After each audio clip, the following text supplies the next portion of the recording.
ನಮಸ್ಕಾರ, ರಿವ್ಯೂ ಚಾನಲ್ಗೆ ಸ್ವಾಗತ. ನಾನು ಸೌಖ್ಯ ಗಾಂವ್ಕರ್. ಇದು ಸೋಮವಾರ ಬೆಳ್ಳಂಬೆಳಗ್ಗೆ ಸಿಡಿದಿರುವಂತಹ ಬಿಗ್ ಬ್ರೇಕಿಂಗ್ ನ್ಯೂಸ್. ಇಡೀ ರಾಷ್ಟ್ರದಲ್ಲಿ ಸಂಚಲನ ಸೃಷ್ಟಿ ಮಾಡ್ತಿರುವಂತಹ ಸುದ್ದಿ. ಇಡೀ ದೇಶ ಏನನ್ನ ಕೇಳ್ತಾ ಇತ್ತು ಅದಾಯ್ತಾ?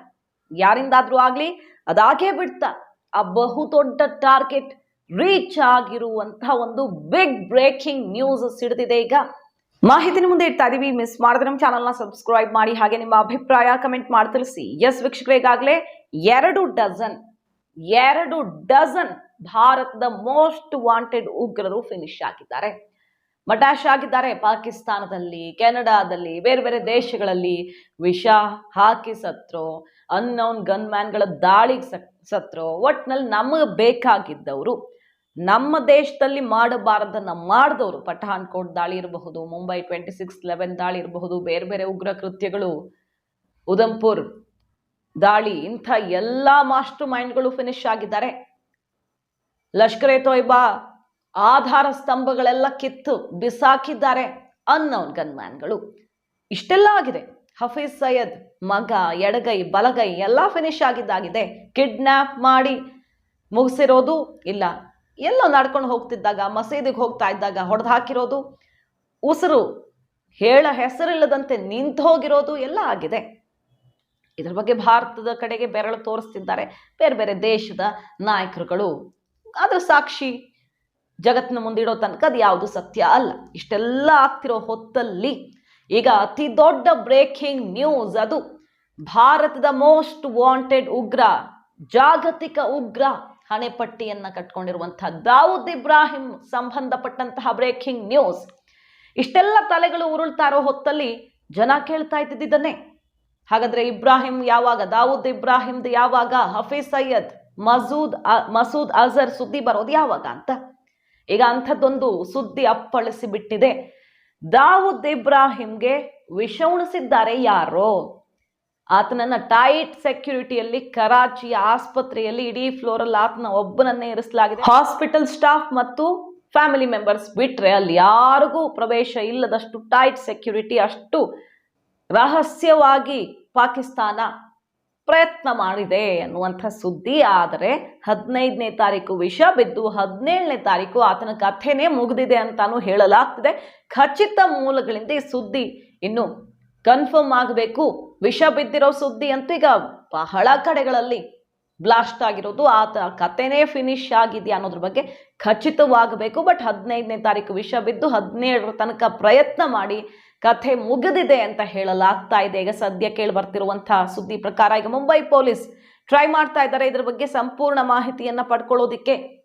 ಅಂಡರ್ ವರ್ಲ್ಡ್ ಡಾನ್ ಎಷ್ಟು ವರ್ಷಗಳಿಂದ ಯಾರ ಕೈಗೂ ಸಿಗದೆ ಉಗ್ರರ ಸ್ವರ್ಗ ಪಾಕಿಸ್ತಾನದಲ್ಲಿ ಅಡಗಿದ್ದಂತಹ ದಾವೂದ್ ಇಬ್ರಾಹಿಂ ಈಗ ಫಿನಿಶ್ ಆದ್ನ. ಹಾಗಾದ್ರೆ ವಯಸ್ಸಾಗಿ ಹೋಗಿತ್ತು ಇಷ್ಟು ದಿನ, ಈಗ ಹೋದ್ರೇನು ಇದ್ರೇನು? ಹಾಗಲ್ಲ. ಆತನ ಡಿ ಕಂಪನಿ ಮತ್ತು ಇನ್ನಿತರ ಆತ ಕಟ್ಟಿದಂತ ಸಾಮ್ರಾಜ್ಯ ಕೊಲ್ಯಾಪ್ಸ್ ಆಗುತ್ತೆ. ಬಹಳಷ್ಟು ಉಗ್ರ ಚಟುವಟಿಕೆಗಳಿಗೆ ಆಧಾರವಾಗಿದ್ದ ಮುಂಬೈ ದಾಳಿ, ಪ್ರಮುಖವಾಗಿ ಮುಂಬೈ ದಾಳಿ, ಅದು ಬಿಟ್ರೆ ಟೆರರಿಸಂ ಹಾಗೆ ಡ್ರಗ್ಸ್, ಭಾರತದಲ್ಲಿ ಮಾಡಬಾರದ್ದು ಮಾಡಿದ್ದಂತಹ ಅದೆಷ್ಟೋ ನಷ್ಟಕ್ಕೆ ಕಾರಣ ಆಗಿರುವಂಥ ಈ ದಾವೂದ್ ಇಬ್ರಾಹಿಮನ್ನ ಇದುವರೆಗೂ ಹಿಡಿಯೋಕೆ ಸಾಧ್ಯವಾಗಿಲ್ವಲ್ಲ. ಜೀವಂತವಾಗಾದ್ರೂ ಸರಿ, ಹೊಡೆದು ಹಾಕಿದ್ರು ಸರಿ, ಒಟ್ನಲ್ಲಿ ಸಿಗಬೇಕು ಅಂತ ಅದು ಎಷ್ಟೋ ಪ್ರಯತ್ನಗಳಾಗಿವೆ, ಆದರೆ ಸಾಧ್ಯವಾಗಿರಲಿಲ್ಲ.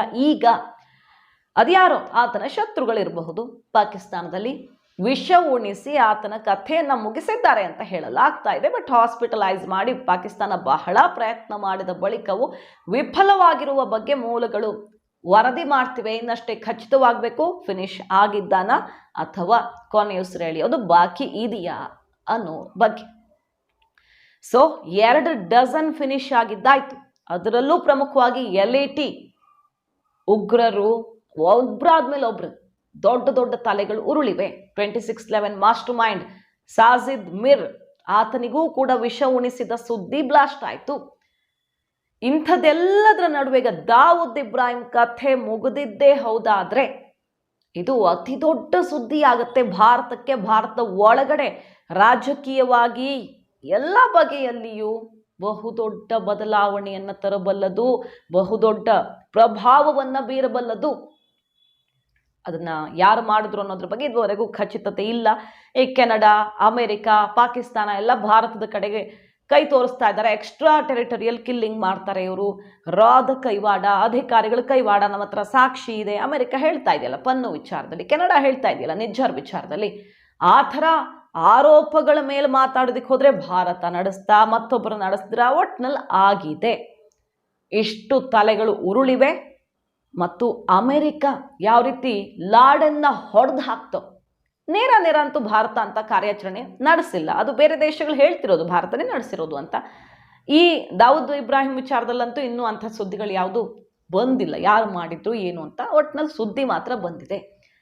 ಅಮೆರಿಕ ಲಾಡನ್ನ ಹೊಡೆದು ಹಾಕ್ತು, ಇಲ್ಲಿ ಯಾರೋ ಭಾರತಕ್ಕೆ ಬೇಕಾದವ್ರನ್ನ ಈ ರೀತಿ ಮುಗಿಸ್ತಾ ಇದ್ದಾರೆ.